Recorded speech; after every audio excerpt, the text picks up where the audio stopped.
జయ శుభకర వినాయక శ్రీకాణి భాగవర సిద్ధి వినాయక. నమస్కారం ప్రేక్షకులందరికీ శుభోదయం. ఈనాటి శుభయోగం శీర్షికన పూజా విధి విధానంలో నీరాజన సేవకు ఉన్నటువంటి ప్రాధాన్యత ఏంటో, నీరాజన సేవలో పాటించాల్సిన ముఖ్యమైన విధి విధానాలు ఏంటో పరిశీలిద్దాం. ప్రధానంగా దైవానికి నీరాజన సేవ సమర్పించేటప్పుడు ఈ నీరాజనంలో ఏకహారతి, నేత్రహారతి, త్రిహారతి, చతుర్హారతి, పంచహారతి, షట్హారతి, సప్తహారతి, అష్టహారతి, నవహారతి, దశహారతి, బిల్వహారతి, వృక్షహారతి, నక్షత్రహారతి, కుంభహారతి, ఇలా అనేక రకాలైనటువంటి సంప్రదాయబద్ధమైనటువంటి హారతులన్నీ కూడా మనకు శాస్త్రాల్లో చెప్పడం జరిగింది. అయితే దైవానికి నీరాజన సేవ చేసేటప్పుడు తప్పనిసరిగా ఒక ముఖ్యమైనటువంటి విధి విధానాన్ని పాటించాలి. అది ఏంటంటే దైవస్వరూపమైనటువంటి విగ్రహానికి పూర్తిగా ఆ నీరాజనం చూపిస్తూ హారతిని సమర్పించాలి.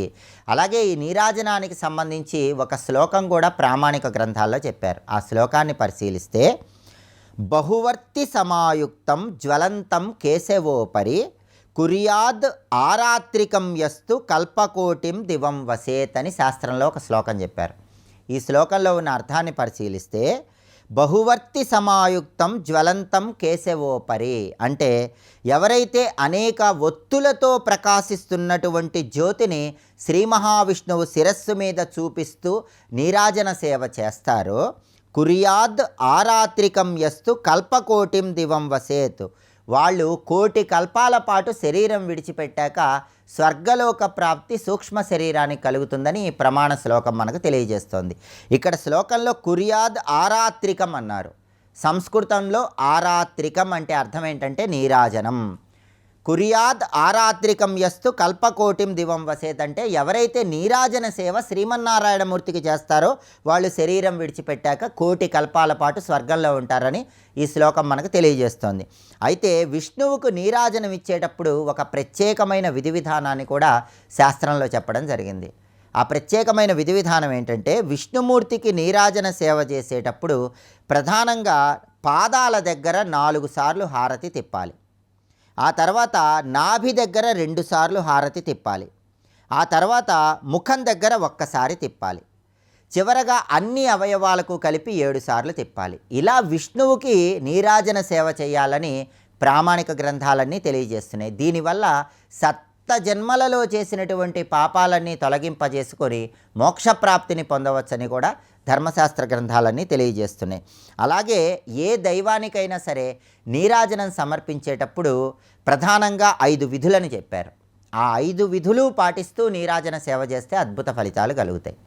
ఆ 5 విధులు కూడా మనకి విష్ణు ధర్మోత్తర పురాణంలో, పద్మ పురాణంలో, ఇంకా ఆగమశాస్త్రంలో అన్ని చోట్ల చెప్పారు. ఆ 5 విధి విధానాలను పరిశీలిస్తే, మొట్టమొదట నీరాజన సేవ చేసేటప్పుడు దీపాల సమూహంతో దీపమాలిక హారతి ఇవ్వాలి. అంటే ఒత్తులు వేసి దీపాలు వెలిగించి ఆ దీపాల సమూహం దీపమాలికతో ముందుగా పూర్తిగా హారతి ఇవ్వాలి. ఆ తర్వాత రెండవ విధి విధానం ఏంటంటే, ఒక శంఖం తీసుకొని ఆ శంఖంలో జలం పోసి జలం పోసినటువంటి శంఖంతో శంఖహారతి ఇవ్వాలి. ఇది రెండవ విధి విధానం. ఆ తర్వాత మూడవ విధి విధానం ఏంటంటే, శుభ్రమైనటువంటి ఒక వస్త్రాన్ని తీసుకొని ఆ వస్త్రాన్ని చుట్టూ తిప్పుతూ చూపిస్తూ హారతిలాగా నీరాజన సేవ చేయాలి. లేదా ధూపహారతి ఇవ్వాలి. ధూపాన్నే హారతిలాగా చూపించాలి. ఇది మూడవ విధి విధానం. ఆ తర్వాత 4వ విధి విధానం ఏంటంటే, మామిడి, రావి ఇలాంటి పవిత్ర వృక్షాలు, దేవతా వృక్షాల ఆకుల మీద ఒక ఏకహారతి ఉంచి దానిలో ఒత్తి వేసి దీపాన్ని వెలిగించి ఆ దీపంతో హారతిలాగా నీరాజన సేవ చేయాలి. దేవతా వృక్షాల మీద ఏకహారతి ఉంచి ఒత్తులు వేసి దీపాలు వెలిగించి దాంతో హారతి చూపిస్తే ఇది 4వ విధి విధానం. ఆ తర్వాత 5వ విధి విధానం ఏంటంటే, ఇలా హారతులు ఇచ్చిన తర్వాత సాష్టాంగ నమస్కారం చేసి మన శరీరాన్నే ఒక హారతిలాగా స్వామివారికి సమర్పించాలి. ఇది 5వ హారతి. ఇలా 5 రకాలైన ప్రత్యేకమైన విధి విధానాలతో నీరాజన సేవ చేస్తే అద్భుత ఫలితాలు కలుగుతాయని ధర్మశాస్త్ర గ్రంథాలన్నీ తెలియజేస్తున్నాయి. రేపటి శుభయోగం శీర్షికన బుధవారం సందర్భంగా శ్రీ మహావిష్ణువుకి ఎటువంటి ద్రవ్యాలతో అభిషేకించడం ద్వారా ఎలాంటి సత్ఫలితాలు కలుగుతాయో పరిశీలిద్దాం. నమస్కారం. ముత్తుగారే యశోద ముంగిట ముత్యము వీడు దిద్దరాని మహిమల దేవకీ సుతుడు. విష్ణు పురాణం కూడా భాగవత శైలే, కానీ విష్ణు పురాణం రచనా శైలి భాగవత రచనా శైలి ఒకటే. విష్ణు పురాణం ఏ సూత్రంలో రచింపబడుతుందో, అంటే విష్ణు పురాణంలో కూడా మిగిలిన అవతారములు చెప్పి కృష్ణ కథని ఎక్కువ చెప్తాడు విష్ణు పురాణంలో, కానీ పేరు కృష్ణ పురాణం కాదు, విష్ణు పురాణమే. కానీ విష్ణు పురాణంలో కృష్ణ కథ ఎక్కువ చెప్పాడు, అంటే విష్ణువు పూర్ణత్వం కృష్ణత్వంలోనే మనకు కనబడుతుంది అని దాన్ని బట్టి తెలుస్తున్నది. అదే పద్ధతిని అనుసరిస్తూ భాగవతం కూడా విష్ణు కథలన్నీ 9 స్కందముల్లో చెప్పి కృష్ణ కథని 10వ స్కందం నుంచి చెప్తుంది. మరి అన్ని అవతారాలు చెప్పినప్పుడు ఇది విష్ణు పురాణమే అవుతుంది తప్ప కృష్ణ కథ ఎలా అవుతుందండి అంటే, భాగవతానికి కృష్ణుడే ఆధారమని మనం చెప్తున్నామా? మనం చెప్పట్లేదు, భాగవతమే చెప్తోంది అంశాన్ని. మొదటి స్కంధాల్లో మహానుభావుడైనటువంటి వ్యాసుడు, సూత పౌరాణికులు వీళ్ళందరూ కూడాను ఇక్కడ మేము చెప్తున్నా కదా కృష్ణునిదే అని స్పష్టంగా చెప్పారు. ఎలాగూ అంటే భగవానుడైనటువంటి పరమాత్మ గురించి వివరిస్తూ భగవాన్ అనగా పరమాత్మ అని అర్థాన్ని ముందు ప్రస్తావన చేశారు. బ్రహ్మేతి పరమాత్మేతి భగవానితి శబ్ద్యతే అంటున్నారు. బ్రహ్మ అన్న, పరమాత్మ అన్న, భగవాన్ అన్న 3 ఒకరినే తెలియజేస్తున్నాయి. ఎవరిని అంటే ఎవడు సృష్టి స్థితిలయ కారకుడైన పరమాత్మయో అతడినే భగవాన్ అని అంటారు. ఇక్కడ అతడిని మించిన తత్వం మరొకట్లేదు కనుక అతడు బ్రహ్మము. సర్వోత్కృష్టమై సర్వవ్యాపకుడు కనుక పరమాత్మ. అతడే అనంత దివ్య గుణములతో ప్రకాశిస్తూ తనదైన జ్ఞానము, ఐశ్వర్యము, ధర్మము, యశస్సు, శ్రీ, వైరాగ్యము అనేటువంటి 6 గుణాలతో ఈ జగన్నిర్వహణ చేస్తున్నాడు కనుక ఆయన భగవాన్ అని అంటారు. కనుక పరబ్రహ్మ అన్న, పరమాత్మ అన్న, భగవాన్ అన్న ఒక్కడే. ఆ ఒక్కడు గురించి చెప్పే గ్రంథం పేరు భగవంతుని గురించి చెప్పేది భాగవతం. స్పష్టమైపోయింది. కానీ భాగవతం అనగా పరబ్రహ్మకి సంబంధించిన అంశములు ఎక్కడ చెప్పబడతాయో అది భాగవతం.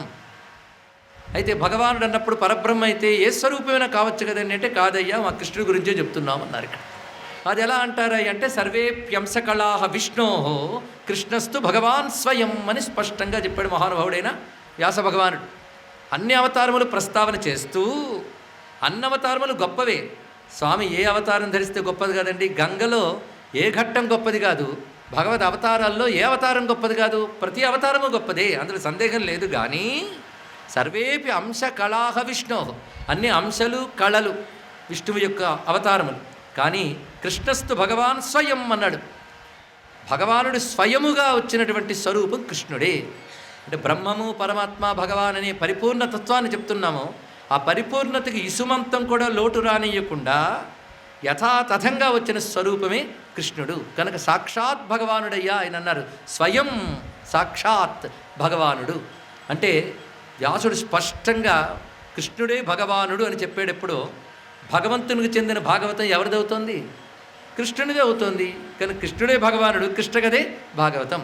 కనుక కృష్ణకథే భాగవతం కనుక మనం కృష్ణకథే చెప్పుకోవాలి. అందుకే 10వ స్కంధమే చెప్పుకోవాలి. బాగుంది కదా? అయితే నేరుగా అక్కడి నుంచే ప్రారంభించవచ్చు కదా సుఖయోగేంద్రుడు.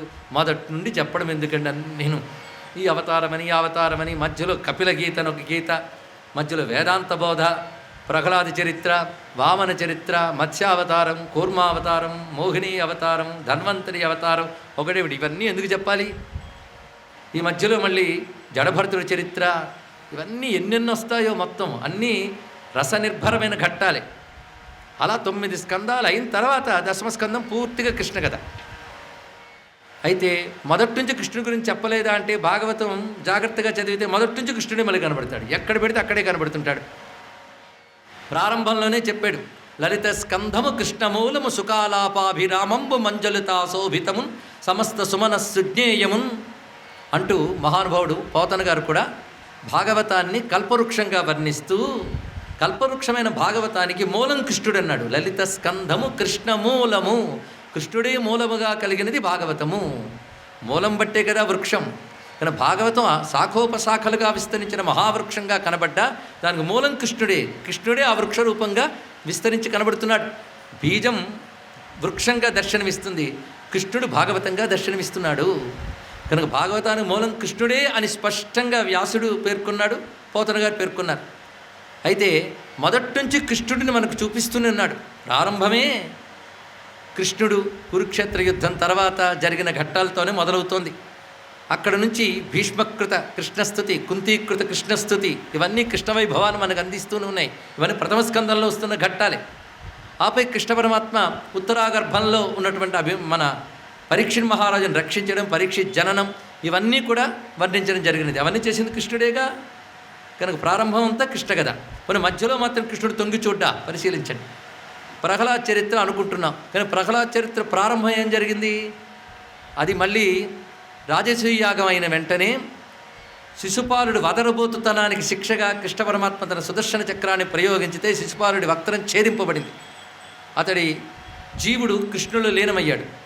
అది చూసిన ధర్మరాజు నారదుని ప్రశ్నిస్తాడు, ఆశ్చర్యంగా ఉందయ్యా, తిట్టడం తప్ప మరో పని లేనటువంటి శిశుపాలుడు ఆయనలోకి ఎలా చేరాడు అంటే, తిట్టడమైనా ఆయన్నే తిట్టాడు గనక, అదే పనిగా తిట్టాడు గనక, అదే పనిగా ఎవడు కృష్ణుడిని పట్టుకుంటాడో వాడు కృష్ణుడినే చేరతాడయ్యా, దాని వింత ఏముందని ఒక్క మాటలు చెప్పేశాడు. అది కృష్ణ కథలో భాగమా? కాదు, విష్ణు కథలో భాగమే. అక్కడ మళ్ళీ ఏం చెప్తాడు? కామోత్కంఠత గోపికల్ భయమనున్ కంసుండు వైరక్రియా సామగ్రిన్ శిశుపాల ముఖ్య నృపతులు సంబంధులై వృష్ణులున్ ప్రేమన్ మీరలు భక్తినేము ఇది చక్రింగంటిమి ఎట్లైన ఉద్దామ ధ్యాన గరిష్ఠుడైన హరిచందన్ వచ్చు ధాత్రీశ్వర అన్నాడు. అక్కడ విష్ణుతత్వం చెప్తున్నట్టే చెప్పాడు. ఎలాగోలాగా కృష్ణునితో అనుబంధం కలిగి ఆ అనుబంధం ధ్యాన రూపంగా, ఆ ధ్యానం గరిష్టమై నిరంతరాయంగా ఉంటే వాడు ముక్తి చెందుతాడు అన్నాడు. అందులో ఉదాహరణగా ఏ ఏ భావాలతో భగవంతుని ఆశ్రయించాలన్నప్పుడు ఉదాహరణలన్నీ కృష్ణ కథలోవి. మీరు పరిశీలించండి. చెప్పబోయేది నరసింహ చరిత్ర, కానీ ఉదాహరణలన్నీ కృష్ణ కథవే. కామోత్కంఠత గోపికల్ భయమునన్ కంసుండు వైరక్రియా సామగ్రిన్ శిశుపాల ముఖ్య నృపతులు సంబంధులై వృష్ణులున్ ప్రేమన్ మీరలు అంటే పాండవులు భక్తినేము ఇది చక్రింగంటిమి. ఇందులో కృష్ణ కథకి సంబంధించిన వాడు ఒక్కళ్ళేడు. సర్వం శ్రీకృష్ణ చరణారవిందార్పణమస్తు. స్వస్తి.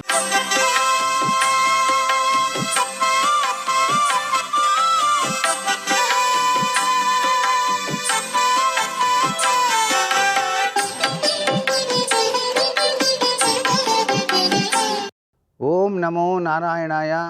ఓం నమః శివాయ. శ్రీమాత్రే నమః. ఈరోజు మంగళవారం, షష్ఠీ తిథి కూడా. సుబ్రహ్మణ్యోం అంటూ సుబ్రహ్మణ్యేశ్వర స్వామి వారిని త్రికరణ శుద్ధితో కనుక పూజించినట్లయితే జన్మ జన్మాంతరాల నుంచి వస్తున్నటువంటి సర్పదోషాలు కానివ్వండి, కుజదోషాలు కానివ్వండి, ఇవన్నీ కూడా తొలగింపజేసుకోవడానికి ఆస్కారం ఉంది. ఎక్కడైనా పుట్ట ఉన్నట్లయితే ఆ పుట్ట మీద తెలుపు రంగు కలిగినటువంటి వస్త్రాన్ని పుట్ట మీద కప్పి, ఆ కప్పిన వస్త్రం పైన 7 రంగుల జాకెట్టు ముక్కలను అలాగే ఉంచి, ఆ జాకెట్ ముక్కల పైన సలిమిడి పాలు కొద్దిగా పోసి సుబ్రహ్మణ్యేశ్వర స్వామి వారికి నైవేద్యంగా సమర్పించినట్లయితే జన్మ జన్మాంతరాల నుంచి వస్తూ ఉన్నటువంటి కాలసర్పదోషం లేక మహాకర్కోటక దోషాలు ఇవన్నీ కూడా పటాపంచలైపోయి సుసంపన్నమైనటువంటి జీవనం మానవుడు గడపడానికి ఆస్కారం ఉంది. గత జన్మలో చేసినటువంటి చిన్న తప్పిదాలు మహాతప్పిదంగా మారిపోతుంది ఈ జన్మలో. అందుచేత తెలిసి తెలియక చేసినటువంటి తప్పిదాల నుంచి మానవుడు బయటపడి తాను అనుకున్నటువంటి కోరికలన్నీ నెరవేరాలి అంటే షష్ఠీ తిథి నాడు సుబ్రహ్మణ్య ఆరాధన చేసి దేవాలయ ప్రాంగణంలోని ధ్వజస్తంభం వెనకాల ఉంచినటువంటి తొట్టిలో సోలెడు గిద్దెడు దొడ్డుప్పు వేయాలి. అలా కనుక వేసినట్లయితే వివాహం కానటువంటి వాళ్ళకి వివాహం అయి తీరుతుంది. సంతానేచ్ఛ లేకుండా దిగులు పడేటువంటి వారికి సంతానం కలుగుతుంది అని సర్వే జనా సుఖినో భవంతు.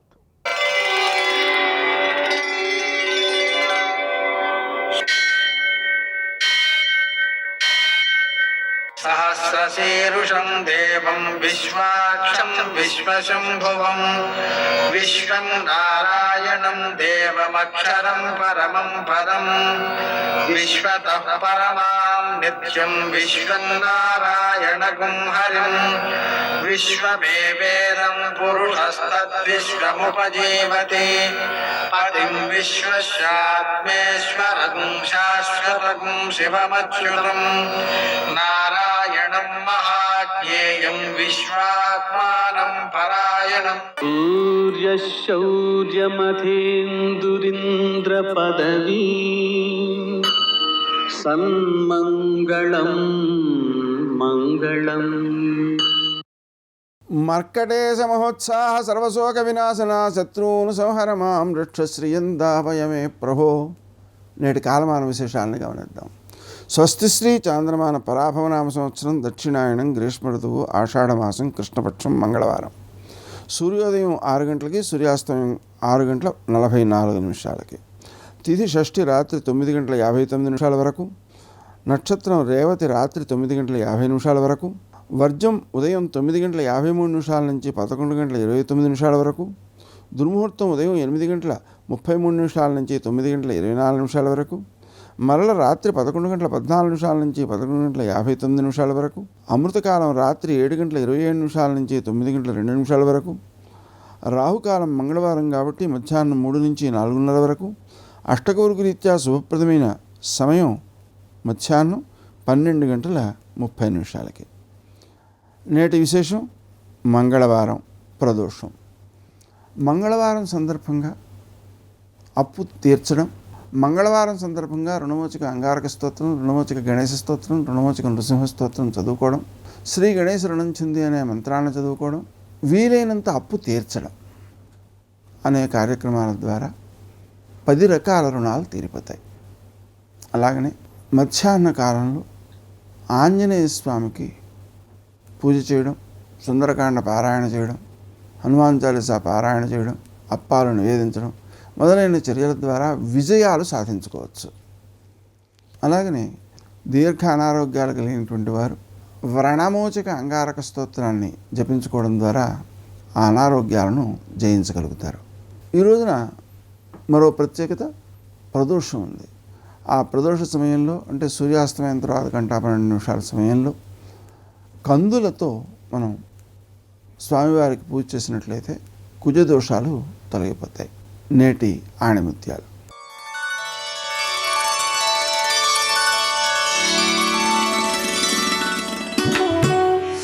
దయగల హృదయమే భగవంతుని నిలయం.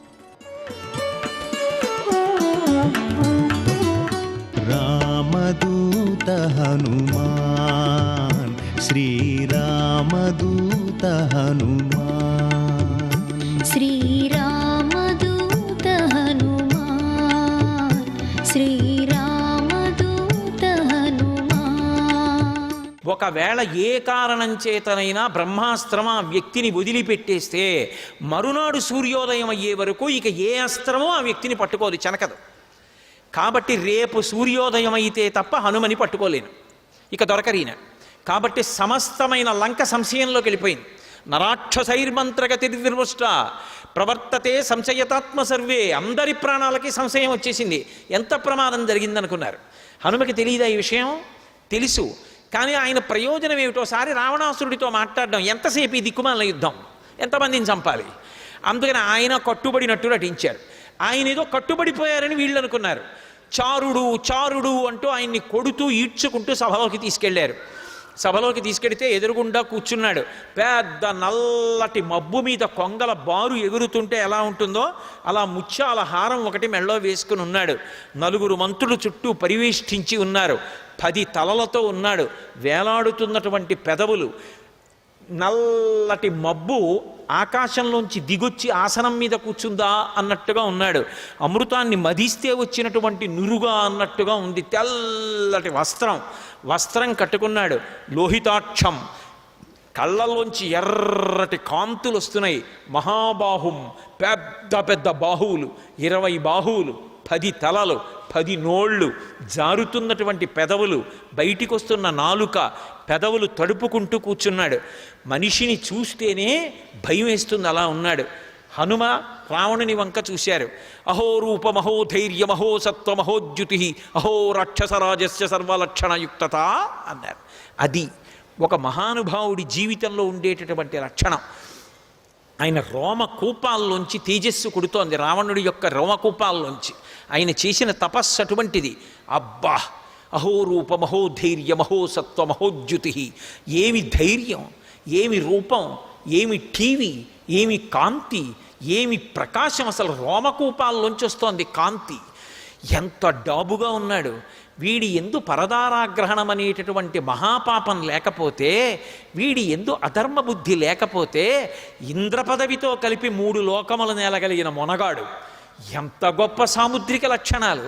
ఎటువంటి వేళ్ళు, ఎటువంటి గోళ్ళు, సులక్షణ నకాంగుష్టై స్వంగుళీ తలలక్షితై, అటువంటి చేతులు, అటువంటి కాళ్ళు, వక్షస్థలం, అలా ఉన్నాడే, ఏమి కాంతి అనుకున్నారు. రావణాసురుడు హనుమ వంక చూశారు. శంకాహృతాత్మా దధ్యౌసా కపీంద్రం తేజసావృతం కిమేష భగవాన్ నంది భవే సాక్షాద్దిహాగతః ఏన శప్తోస్మి కైలాసే మయా సంచలితే పురా.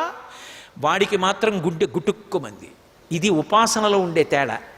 ఇద్దరూ భగవదుపాసకులే, కానీ ఒకడు అధర్మం వైపు నడుస్తూ ఉంటాడు, ఒకడు ధర్మం వైపుకు నడుస్తూ ఉంటాడు. ధర్మం వైపు నడిచినటువంటి వాడికి ఉన్న ధైర్యం అధర్మం వైపు నడిచినటువంటి వాడికి ఉండదు. అందుకే హనుమ వంక చూడగానే శంకాహృతాత్మా దధ్యౌసా కపీంద్రం తేజసావృతం, హనుమ యొక్క తేజస్సు వంక చూశాడు. అబ్బా, ఏవి తేజస్సురా ఇది! కిమేష భగవాన్ నంది భవే సాక్షాద్దిహాగతః, నందీశ్వరుడిలా కనపడ్డారు.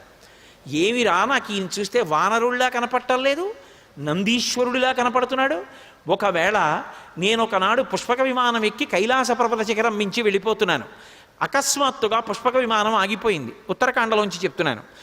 ఆగిపోతే మంత్రులను అడిగాను, ఎందుకు వెళ్ళటం లేదు విమానం అని అడిగాను. కింద కైలాస పర్వతం ఉంది, దాని మీద పార్వతీ పరమేశ్వరులు ఉంటారు, కాబట్టి ఈ విమానం వెళ్ళటం లేదన్నారు. అక్కడి నుంచి విమానంలో కిందకి దిగి పార్వతీ పరమేశ్వరులు విహారం చేస్తే శంకరుడికి యుక్తాయుక్త విచక్షణ ఉండక్కర్లేదా? రావణ బ్రహ్మ పుష్పక విమానంలో వెడుతుండగా కింద పార్వతీదేవితో విహరించి విమానం ఆపుతాడా? ఏది పిలవమన్నాడు. నందీశ్వరుడు ఎదురొచ్చాడు. ఎదురొచ్చి ఎవరు నువ్వని అడిగాడు. వానరముఖంతో ఉన్నామని చెప్పి నందిని చూసి వికటాట్టహాసం చేశాడు. వెంటనే నందీశ్వరుడు అన్నాడు, నిన్ను సంహరించడానికి నేను చాలు, కానీ భవిష్యత్ కాలంలో నీ కొంప ముంచడానికి వానరులు వస్తారు. నా ముఖం చూసి వానరముఖం అన్నావు, ఒక వానరుడి యొక్క తేజస్సు చూసినప్పుడు నేను జ్ఞాపకానికి వస్తాను. వానరముఖాలతో వచ్చినటువంటి వాళ్ళ వల్లనే లంకాపట్టణం సర్వనాశనం అయిపోతుంది, శపిస్తున్నానన్నారు. కాబట్టి కిమీష భగవాన్ నంది భవే సాక్షాద్దిహాగతః ఏన శప్తోస్మి కైలాసే మయా సంచలితే పురా. ఒకవేళ ఆ మహావానరం వచ్చిందా ఏమి? కాబట్టి ఆయన వంక చూసి కించిత్ భయపడ్డాడు. జీవితంలో మొట్టమొదటిసారి అసలు ఒకరిని చూసేటప్పటికే భయపడ్డాం. శంకాహృతాత్మా దధ్యౌసా, మనసులో శంక బయలుదేరింది. ఈయన తేజస్సు ఏమిటి ఇలా ఉంది, ఈయన తేజస్సు చూస్తే భయం వేస్తోందే అనుకున్నాడు. తాను మాట్లాడితే గౌరవానికి తక్కువని తాను మాట్లాడకుండా ప్రధానమంత్రి ప్రహస్తుడి వంక తిరిగి సంజ్ఞ చేశాడు. ప్రహస్తుడా, నువ్వు మాట్లాడు, ఎక్కడి నుంచి వచ్చింది ఈ వానరం అడగమన్నాడు. ప్రహస్తుడు లేచి, ఓ వానరమా, భయపడకు, మా ప్రభు దయాశాలి, పరమధైర్యవంతుడు, అపారమైన పరాక్రమశాలి, 3 లోకములను గెలిచినవాడు. నిజం చెప్పావా ప్రాణభిక్ష పెడతాడు, నిజం చెప్పలేదా కుత్తుక ఉత్తరిస్తాడు. నువ్వు అగ్నిహోత్రుడి పనిపన వచ్చావా, దేవేంద్రుడి పనిపన వచ్చావా, రాముడి పనిపన వచ్చావా, శ్రీ మహావిష్ణువు పనిపన వచ్చావా, ఎవరి పనిపన వచ్చావు, ఎవరి దూతవి, ఎందుకు వచ్చావు, మా ప్రభువుకి అత్యంత ప్రీతిపాత్రమైనటువంటి ప్రమదావనాన్ని ఎందుకు భంజించావు, ఆయన కామించిన సీతమ్మతో ఏం మాట్లాడావు, ఎందుకు మాట్లాడావు, ఏం చేశావు, అన్నీ కూడా నిజం చెప్పు. సర్వం శ్రీ ఉమామహేశ్వర పరబ్రహ్మార్పణమస్తు. స్వస్తి.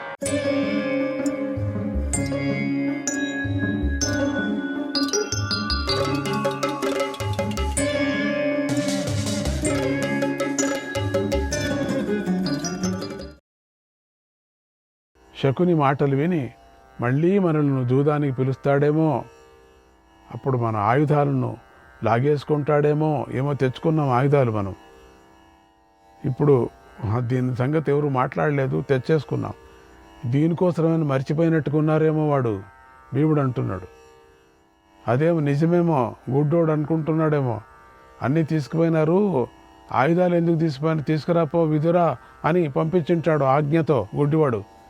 అయ్యో ఇవన్నీ లాగేసుకుంటాడేమో, మళ్ళీ మనల్ని జయిస్తాడేమో, రా అని యుద్ధానికి కానీ జూదానికి కానీ ఎవరైనా నన్ను పిలిస్తే నేను వెళ్లకుండా ఉండలేను. అదొకటి తాపత్రయం ఈయన దగ్గర, ఈ ధర్మరాజు దగ్గర. పిలిస్తే వెళ్ళిపోవటం, యుద్ధానికి పిలిచినా వెళ్ళిపోవటమే, జూదానికి పిలిచినా వెళ్ళిపోవటమే. ఇది ఎక్కడ లెక్క ధర్మమో నాకు తెలియదు. నేను వెళ్లకుండా అట్లా ఇచ్చాడు. ఇది రేపొద్దున తెలుస్తుంది ఎందుకు ఇచ్చాడు ఇట్లా అని. నేను వెళతాను, ఇది నా ప్రతిజ్ఞ కదా. అవునవును భీమ అంటున్నాడు, నీ ప్రతిజ్ఞ చాలా బాగుంది ఇది. భీమా, ఇది నా విషయం. ఇటువంటి పరిస్థితుల్లో మన అర్జునుడి గాంధీవాన్ని ఎవరైనా ఏదో ఒక విధంగా హరిస్తే మనకు రాజ్యం లభించదు. మనకు అడవులే గతి, అడవుల్లోనే ఉండిపోతాం అన్నాడు. భయం పట్టుకుంది. తర్వాత పాండవులందరూ లేచి విదురుడికి ఎదురు వెళ్ళి స్వాగతం పలికారు. ఎందుకంటే వీళ్ళ దగ్గర ఉండేది ఆయుధాలే, ఇక స్వరాజ్యం, అదే రాజ్యం. అదేమన్నా పోతే విదురుడు అదెంత మంత్రంతో పరమాత్ముడిచ్చినటువంటి ఆయుధాలు వీళ్ళ దగ్గర, గద కానీ గాంధీవం కానీ, ఒక గాంధీవం ఉంటే చాలు అన్నీ అయిపోతాయి. ఆ గాంధీవాన్ని ఎందుకో వదిలేశారు ఆ టైంలో. ఏదో హడావుడి ఏమో, అది పెట్టిపోమన్నట్టేమో ఇది అంత మాయ. విదురుడు అంటే పెట్టి వచ్చినా కూడా అక్షయం ఆ అర్జునుడి దగ్గరికి వచ్చేది, వాడిని ఎవరు ముట్టలేరు, దాన్ని అసలు కదిలించలేరు, ముట్టలేరు. ఇట్లంటే కంటికే కొట్టుకుంటుంది, అది వాళ్ళే పోతారు. అందుకని పెట్టినా ప్రయోజనం లేదు, అది అర్జునుడిదే అంతే. విదురుడు పాండవులను కలుసుకున్నాడు, స్వాగతం పలుక్కున్నారు. కొంతసేపు విశ్రాంతి తీసుకున్న తర్వాత పాండవులు ఆయన రాక కారణాన్ని అడిగారు మెల్లగా. చెప్పవయ్యా ఇప్పుడైనా అని. అప్పుడు విదురుడు ధృతరాష్ట్రుడి యొక్క పరిస్థితిని వారికి ఇలా చెప్పాడు. ఓ ధర్మరాజా, ధృతరాష్ట్రుడు నన్ను తన రక్షకుడిగా భావించి పిలిచి గౌరవించాడు. పాండవులు కష్టపడుతున్నారు, ఇలాంటి పరిస్థితిలో నాకు వారికి ఇద్దరికీ మేలు కలిగించే ఉపాయం చెప్పు అని అడిగాడు. నేను కురువంశీయులకు ధృతరాష్ట్రుడికి మేలు కలిగించే మాటను చెప్పాను, కానీ ఆ మాట అతనికి నచ్చలేదు. అంతకంటే మేలు చేసే మాట నాకు తోచలేదు. పాండవులారా, నేను కౌరవులకు పాండవులకు మేలు చేసే మాటనే చెప్పాను, కానీ అది ధృతరాష్ట్రుడికి ఎందుకో తెలియదు, నచ్చలేదు. అతడు నా మాట వినలేదు. రోగికి రోగం తగ్గటానికి పథ్యమైన ఆహారం పెడితే అది అతనికి నచ్చదు కదా. అలాగే నా మాట కూడా ధృతరాష్ట్రుడికి ప్రీతి కలిగించలేదు, రుచించలేదు. ఓ ధర్మరాజా, మంచి ఆచారాలు పాటిస్తున్న ఈ ఇంటిలో ఒక దుష్టురాలు ఉంటే ఆమెను సన్మార్గంలోకి తీసుకురావటానికి సాధ్యం కాదు. అలాగే ఈ ధృతరాష్ట్రుడిని కూడా మార్చటం సాధ్యం కాదు. అందరికీ మేలు చేసే నా మంచి మాటను ధృతరాష్ట్రుడు గ్రహించలేదు. అందుచేత ఇక కౌరవులకు వినాశనం తప్పదు, ఇది సత్యం. ఎలాగైతే తామరాకు మీద పడే నీరు దానికి అంటదో, అలాగే ధృతరాష్ట్రుడికి చెప్పిన మంచి మాట అతడి మనస్సులో నిలవదు. తామరాకు మీద నీళ్లు పడతాయనుకోండి, ఆ నీళ్లు నిలవదు, ఉండదు. అట్లా ఈ ధృతరాష్ట్రుడి మనసులో నేను చెప్పిన మాట ఎక్కడ నిలుస్తుంది? మంచి మాట మాత్రం నిలుచదు. అదే చెడు ఎవరైనా చెప్పాను అనుకోండి, నిలిచిపోతుంది. అది మనస్సుకు అంటదు. ఇది సత్యం. ఇలా మంచి మాటలు చెబుతుంటే ధృతరాష్ట్రుడికి చాలా కోపం వచ్చింది. నీకు ఎవరి పట్ల శ్రద్ధ ఉందో, ఆసక్తి ఉందో వారి దగ్గరికే వెళ్ళు. ఈ రాజ్యాన్ని కానీ నగరాన్ని కానీ పాలించడానికి మళ్ళీ నీ సహాయం నేను తీసుకోను, నిన్ను తోడుగా పెట్టుకోను అని అరిచాడు. కనుక ధర్మరాజా, నన్ను ధృతరాష్ట్రుడు విడిచిపెట్టాడు. ఈ మాట నీకు చెప్పడానికే వచ్చాను. సభలో నేను ధృతరాష్ట్రుడికి చెప్పినదంతా మళ్ళీ నీకు చెప్తాను, విను. శత్రువుల వల్ల తీవ్రమైన కష్టాలను పొందుతూ ఓర్పును వహిస్తూ తగిన సమయం కోసం ప్రతీక్షించేవాడు, మనోనిగ్రహంతో ఉండేవాడు ఈ సమస్త భూమండలాన్ని అనుభవిస్తాడు. ఓ ధర్మరాజా, ఇలా తన సంపదను పొందటానికి ప్రయత్నించేవాడు దుఃఖిస్తున్నప్పుడు మంచి బుద్ధి గలవారు అతడికి సహాయం చేస్తారు. తోటివారు భాగస్వాములు అవుతారు. వారి సహాయం తీసుకోవాలి. సహాయకుల్ని సంపాదించుకోవడంలో ఇది ఒక మంచి ఉపాయం. సహాయకుడి పొందితే పృథ్వీని పొందినట్లుగా పెద్దలు చెప్తారు. మంచి సహాయకుణ్ణి. సత్యం శ్రేష్టం పాండవ విప్రలాపం తుల్యం చాన్నం సహభోజ్యం సహాయైః ఆత్మా చైషామగ్రతో నస్మ పూజ్యః ఏవం వృత్తిర్వర్ధతే భూమిపాలః. ఓ పాండునందన, ప్రయోజనం లేని మాటలను విడిచిపెట్టు. సత్యం పలకడమే శ్రేష్టమైనదని గ్రహించు. సహాయకులతో కలిసి చేసే భోజనమే తగినదని అయి ఉంది. అందరి ముందు తనని తాను గొప్పవానిగా మాట్లాడుకోకూడదు. ఈ విధంగా ఉండే రాజు ఎల్లప్పుడూ వృద్ధిని చెందుతాడు అన్నాడు. అప్పుడు ధర్మరాజు, మంచి బుద్ధిని ఆశ్రయించి జాగ్రత్తగా మీరు చెప్పినట్లే ఆచరిస్తాను. దేశకాలాలకు తగినట్లుగా చేయవలసిన దాన్ని కూడా చెప్పండి, దాన్ని కూడా నేను ఆచరిస్తాను అన్నాడు. శ్రీకృష్ణాయ పరమాత్మనే నమః. 6వ అధ్యాయం. విదురుడు పాండవుల దగ్గరకు వెళ్ళాడు అని విని ధృతరాష్ట్రుడు ఎంతో బాధపడ్డాడు. వెళ్ళమని చెప్పాడు కదా తానే, ఇప్పుడు బాధపడ్డాడట. నీతివంతుడైన విదురుడి నడవడికకు ఒక్కసారి గుర్తు చేసుకున్నాడు. అబ్బా, మధ్య మధ్యలో నీతిని సాత్విక గుణం పట్టుకొని వస్తూ ఉంటుంది. సాత్విక గుణం వచ్చే లోపల తమో గుణం బయలుదేరి వాడిని నొక్కుతూ ఉంటుంది. విదురుడి వల్ల పాండవులు ఎంతో అభివృద్ధి చెందుతారని గుర్తించాడు. విదురుడు వాళ్ళ దగ్గర ఉంటే వాళ్ళు అభివృద్ధి చెందుతారు. వెంటనే ధృతరాష్ట్రుడు విదురుణ్ణి స్మరిస్తూ సభాద్వారం వద్దకు వచ్చాడు. రాజులందరూ చూస్తుండగా స్పృహ తప్పి నేల మీద పడిపోయాడు. గుడ్డోడు పడాడికి. మళ్ళీ స్పృహలోకి వచ్చి తన దగ్గర ఉన్న సంజయుడితో ఇలా అన్నాడు. ఓ సంజయ, విదురుడు నా సోదరుడు, అబ్బా మిత్రుడు. ఎందుకు వెళ్ళేటప్పుడు అన్నావే మరి కణిక అని. అపర ధర్మస్వరూపుడు, అబ్బా అతన్ని రోజూ నేను తలుచుకుంటూ ఉంటాను.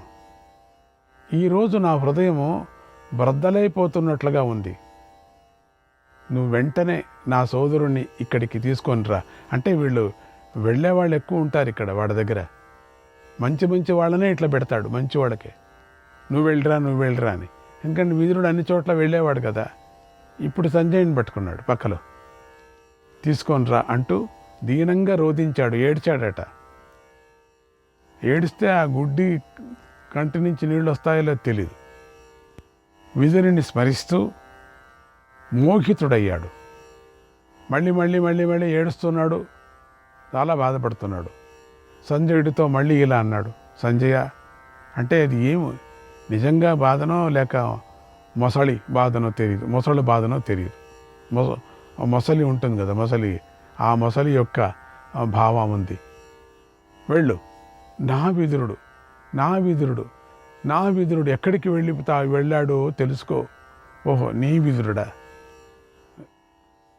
నేను పాపాత్ముణ్ణి. ఓహో, ఇప్పుడు కనిపించింది నీకు.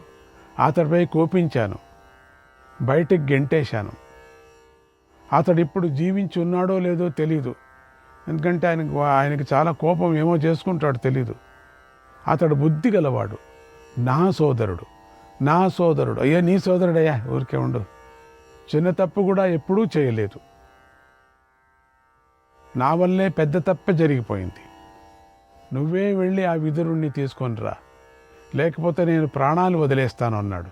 ఎప్పుడు అంతే, వీడు అదే మాట అంటాడు. ఆ దుర్యోధనుడు వాళ్ళందరికీ చచ్చిపోతానే అందరికీ వచ్చింది, చచ్చిపోతానని తక్షణ ఆ అర్జునుడు ఒక్కొక్క బాణంతో టపక్ కొట్టేసింటే బాగుండప్పుడు కొట్లే. ఆ మాటలు విని అలాగే అని సంజయుడు కామ్యక వనానికి వెళ్ళాడు. అక్కడ పరిగెత్తాడు. అక్కడ పాండవులను చూశాడు. విదురుడితోనూ 1000 మంది విప్రులతోనూ సోదరులతోనూ ధర్మరాజు దేవతలతో కలిసి ఉన్న ఇంద్రుడిలాగా కనిపించాడు. అక్కడ ఒక చిన్న దర్బారే అయిపోతున్నది ఆ వనంలో. సంజయుడు చూశాడు ఆ దర్బార్ని, చిన్న దర్బార్ అది. సంజయుడు ఆ ధర్మరాజును కలుసుకున్నాడు. ఇంద్రుడిలాగా ఉన్నాడు ధర్మరాజు అక్కడ. ఆయనకి ఏం కాలేదు. ఆయనను పూజించాడు. భీమార్జున నకుల సహదేవులు కూడా సంజయుడిని గౌరవించారు. ధర్మరాజు సంజయుడిని క్షేమం అడిగాడు. సంజయుడు ఇలా అన్నాడు, ఓ మహాత్మా విదురా, ధృతరాష్ట్ర మహారాజు నీ గురించే తలుచుకుంటున్నాడు కనుక త్వరగా హస్తినాపురానికి వెళ్ళి ఆయనను దర్శించి ఆయనను బ్రతికించు. కురువంశీయులైన ఈ పాండవుల అనుమతి తీసుకొని హస్తినాపురానికి వెళ్ళు. ధృతరాష్ట్ర మహారాజు ఆజ్ఞను పాటించు అన్నాడు. అప్పుడు విదురుడు ధర్మరాజు అనుమతి తీసుకొని, చూడండి, వెంటనే హస్తినాపురానికి చేరుకున్నాడు. అంతగా తిట్టించుకున్నా కూడా వీళ్ళకేం చెప్పేది అప్పుడు, ఇదంతా మాయ. అప్పుడు ధృతరాష్ట్రుడు అతడితో, ఓ ధర్మాత్ముడా, నా అదృష్టం కొద్దీ నువ్వు నాకు లభించావు. నా అదృష్టం కొద్దీ నువ్వు నన్ను గుర్తించుకున్నావు. నీకోసం రాత్రి పగలు జాగరణ చేశాను. నాకు నిద్ర పట్టలేదు, అన్నం పోలేదు. అబ్బో, ఆ కారణంగా ఈరోజు నేను నిన్ను చూస్తున్నాను అని విదురుని తన ఒడిలో కూర్చోబెట్టుకొని శిరస్సు మీద ముద్దు పెట్టుకున్నాడు. తమ్ముడు కదా, ఓ ధర్మాత్మ, నేను నిన్ను తిట్టినందుకు నన్ను క్షమించవయ్యా అని గడ్డం పట్టుకొని వేలాడాడట. క్షమించవయ్యా, నన్ను క్షమించయ్యా. అప్పుడు విదురుడు, మహారాజా, నేను ఇంతకు ముందే మిమ్మల్ని క్షమించేశాను. ఎందుకంటే మీరు నాకు గురువు, అదొకటి పెద్ద ప్రాబ్లము నా దగ్గర. మిమ్మల్ని చూడాలనే నేను త్వరగా మీ దగ్గరకు వచ్చాను. ఒక రీతిగా నువ్వు నాకు గురువు. నువ్వు ధర్మాత్ములైన వారు దీనుల పట్ల ఎప్పుడు కూడా పక్షపాతంలో ఉంటారు. అందుకని విచారించకు. నాకు పాండు కుమారులు ఎలాంటి వారో మీ కుమారులు కూడా అలాంటి వారే, ఇద్దరూ సమానమే. కానీ పాండవులు ప్రస్తుతం దీనులుగా ఉన్నారు కనుక నా బుద్ధి వారి పట్ల మొగ్గు చూపింది అన్నాడు. అంతే, దీంతో తప్పేముంది? ఆ ఇద్దరు సోదరులు ఒకరినొకరు ఓదార్చుకొని ఆనందాన్ని పొందారు. ఈ కౌగిలించుకొని ఒకరికొకరు ముద్దు పెట్టుకుంటూ ఏడ్చుకుంటూ ఇద్దరు తప్పైపోయింది మహారాజు కదా. రెండవది పెద్ద ఆయన, గురువు సమానం అన్న కదా పెద్ద, అందుకని గురువు సమానం. ఒక పర్యం గురు రూపంగా ప్రవర్తించాడు. అది ముందు వస్తుంది కథ కొంచెం, అది ఎందుకు ఆ మాట అన్నారని. శ్రీకృష్ణాయ పరమాత్మనే నమః. 7వ అధ్యాయం. విదురుడు ఇరుపక్షాలకు మేలు కలిగించే మంచి మాటలు చెప్పాడు. దానిని ధృతరాష్ట్రుడు వేరుగా అర్థం చేసుకొని కేవలం పాండవుల మేలునే కోరుకుంటున్నాడని విదురుని నిందించాడు. రాజ్యం నుంచి వెళ్ళిపోమన్నాడు. విదురుడు పాండవుల వద్దకు చేరాడు. తర్వాత ధృతరాష్ట్రుడు తాను చేసిన పనికి ఎంతో చింతించాడు. విదురుణ్ణే తలుచుకున్నాడు.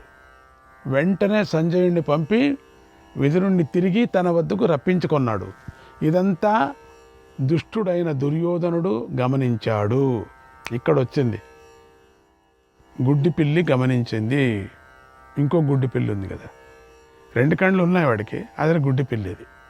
భయంకరమైనటువంటి పిల్లిది. పిల్లి కాదు, పులి కాదు, అటువంటిది. అట్లా ఇట్లా ఉంటుంది. విదురుడు తిరిగి వచ్చాడని ధృతరాష్ట్రుణ్ణి ఊరడించాడని విని ఎంతో బాధపడ్డాడు. వెళ్ళిపోయింటే బాగుండు అనుకున్నా. సంతోషపడ్డాడు. మళ్ళీ వచ్చాడు, దాపరించాడు. శకుని, దుశ్శాసనుణ్ణి, కర్ణుణ్ణి రప్పించి వారితో ఇలా అన్నాడు. బుద్ధిమంతుడైన విదురుడు తిరిగి వచ్చేశాడు. ఎవరెవరిని రప్పించాడు జ్ఞాపకం పెట్టుకోండి. శకుని, దుశ్శాసనుణ్ణి, కర్ణుని ఇక దుర్యోధనుడు ఇద్దరు. బుద్ధిమంతుడైన విదురుడు తిరిగి వచ్చేశాడు. అతడు పండితుడు, పాండవులకు మేలు చేస్తాడు, పాండవులకు స్నేహితుడు. ఈ విదురుడు మా తండ్రి బుద్ధిని మార్చేస్తాడు. చూడండి, తొడ మీద కూర్చోబెట్టుకున్నాడు. ఏంటిది? ఇంత అన్నతమ్ముడు ప్రేమనా? వయసు అయిన వాళ్ళకి ఇద్దరు ముసలోళ్ళలాగా ఏంటిది? మా తండ్రి చేత పాండవులను తిరిగి రప్పించేలాగా చేస్తాడు. సామాన్యుడు కాదు విదురుడు. కనుక పాండవుల ప్రసక్తి రాకముందే నాకు మేలు చేసే ఉపాయం చెప్పండి. దుష్ట చతుష్టయాలు నలుగురు వీళ్ళు. పాండవులు ఇక్కడికి వస్తే మాత్రం నేను నీళ్లు ముట్టుకోను, నా శరీరాన్ని శుష్కింపజేసుకుంటాను, లేదా విషాన్ని త్రాగేస్తాను, నేను ఉరివేసుకుంటాను, లేదా ఆయుధాలతో నా ప్రాణం తీసేసుకుంటా, నేను చచ్చిపోతాను అన్నాడు. చచ్చిపో, అగ్ని లేక దూకుతాను, దూకు, నువ్వు కాలవు అగ్నిలో దూకితే. నీకు శక్తి కొద్ది కాదు, అగ్ని కూడా నేను ముట్టదు, థూ. అంతేగాని ఇక్కడ మళ్ళీ సంపదలను అనుభవిస్తూ భోగాలను అనుభవిస్తున్న పాండవులను చూడలేను నేను అన్నాడు. సహించలేను, నేను చచ్చిపోతాను అని లేచాడు. కర్ణుడు కూర్చోబెట్టాడు. కూర్చోబోయా, చూస్తాం తర్వాత, ఉండు, అందరూ చచ్చిపోయేవాళ్ళు, ఒకరోజు కూర్చో. అప్పుడు శకుని చెప్తున్నాడు, ఓ రాజా, మూర్ఖుడిలాగా ఎందుకు ఆలోచిస్తున్నావు నువ్వు? వారు ప్రతిజ్ఞ చేసి వెళ్ళారు, గుర్తు చేసుకో. వాళ్ళ మాటకు కట్టుబడి ఉంటారు, గుర్తు చేసుకో. మాట తప్పరు, గుర్తు చేసుకో. కనుక నువ్వు భయపడనక్కర్లేదు. వీడు ఏం మంచి చెప్తున్నాడో చెడ్డది చెప్తున్నాడో అర్థమే కావటం లేదు ఈ శకునిది. వాళ్ళను పొగిడి పొగిడి పొగిడి పొడిచాడు ఒక పర్యం, ఇప్పుడు వేరే విధంగా చేస్తున్నాడు. ఒక్కటి అర్థం కావటం లే ఈ శకునిది. నువ్వు అనుకున్నట్లుగా జరగనే జరగదు. పాండవులు సత్యాన్ని పాటిస్తారు, వాళ్ళు రారు, వాళ్ళు ఆచరిస్తారు. నీ తండ్రి వారిని తిరిగి రమ్మన్నా వారు తిరిగి రారు. సత్యం ప్రకారమే నడుచుకుంటారు, ధర్మంగా జీవిస్తారు. ఒకవేళ పాండవులు నీ తండ్రి మాట విని తమ ప్రతిజ్ఞని విడిచిపెట్టి ఇక్కడికి వస్తే మనం రాజుగారి ఆజ్ఞను పాలిస్తూ మధ్యస్థులుగా ఉందాం, పాండవుల దోషాలను ఎత్తి చూపిద్దాం అన్నాడు. అంతే కదా, రానులే, వస్తే మధ్యలో ఉందాం మనం, వాళ్ళు చేసే తప్పంతా చూపిస్తాం మనం. అప్పుడు దుశ్శాసనుడు చెప్తున్నాడు, ఓ మామ, నీ మాట బాగుంది, నీ ఆలోచన బాగుంది, అలాగే చేద్దాం. నీ మాట నాకెప్పుడూ బాగుంటుంది, నువ్వు చెప్పిన ఆలోచనే నాకు బాగానే ఉంటుందన్నాడు. అప్పుడు కర్ణుడు, ఓ రాజా దుర్యోధన, మేమందరము నీకిష్టమైన కోరికను తీర్చడానికి ఎదురు చూస్తూ ఉన్నాం. శ్రీకృష్ణాయ పరమాత్మనే నమః.